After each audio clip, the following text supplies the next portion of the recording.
Hey everyone, welcome to the show. I have an update to share about one of Trump's Capitol insurrectionists. It's time for an episode of Where Are They Now? Matthew Bledsoe was arrested. Patrick Montgomery was in court. Jonathan Manapa will stay in federal custody. No, I don't take responsibility at all. So I'm just going to let you guys know up front, this is one that's going to piss you off. 51-year-old Tennessee resident and Army veteran, also former National Guard member, James Brooks was seen at the Capitol wearing body armor with a radio attached. And he was carrying pepper spray. He was also carrying a South Carolina flag with a Marine Corps logo on it. So Brooks was captured on surveillance video entering the Capitol door that had been breached by other members of the mob. He walked throughout the building and he was in there for about 10 minutes before exiting. After exiting the building, Brooks remained on the Capitol grounds within the restricted area for quite some time. He made his way to the front of a police line that was trying to disperse the mob, and he was yelling at them, quote, "You took an oath like I did. So did you, every one of you. What are you doing? Help us make this a better fucking place. All you got to do is do the right thing. That's all I'm asking. Do the right thing."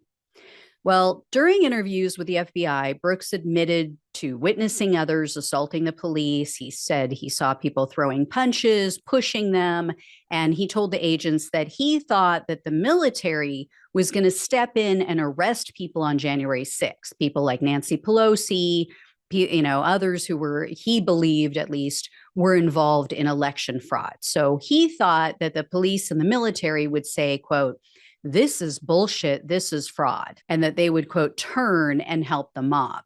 Brooks also said that he didn't think that he had done anything wrong and that he was wearing his Kevlar vest, but he only wore it and he only took pepper spray with him to protect himself against Antifa.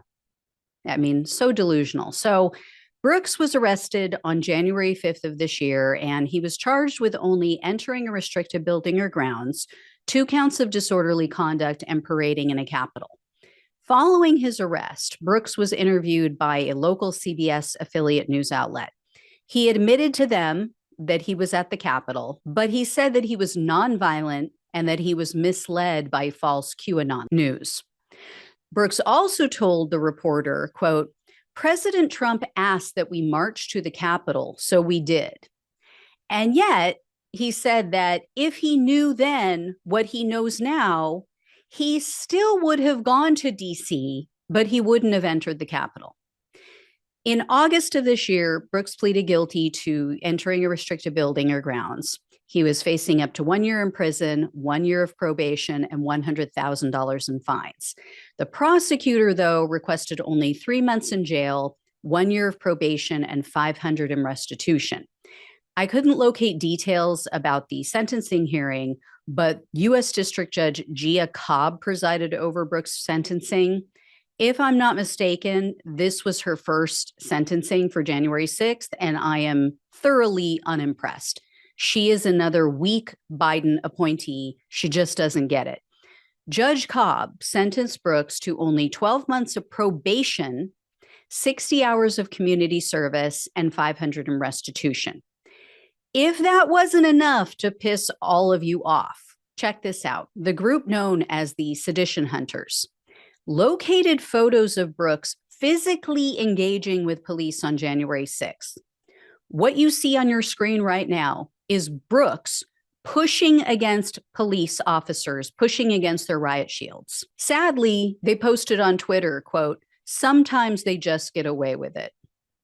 I don't know if the Justice Department is going to do anything about this, with this newfound evidence, but they have every right, because under a plea agreement, they can file new charges against Brooks and they can reinstate the other charges that they already dropped. Given this weak ass sentence that he received, and then the fact that he lied in his statement of facts, which is something that you have to do. You have to give a statement of facts that they write down. You have to sign it. This is sworn testimony, basically, of everything that you did. This deal needs to be scrapped. He needs to be hauled back into court. Will they do it? It's doubtful. doubtful, and it's infuriating. So, like I said, guys, this one's going to piss you off. It pissed me off. If he gets away with this, I just don't even know what to say. Anyway, if I hear any more on this, I'll let you know. Thank you so much for watching and listening. Please like, share, subscribe. Please click that super thanks button if you can to help me keep doing this important work. So thank you so much again, guys. Take care, and I'll talk with you soon.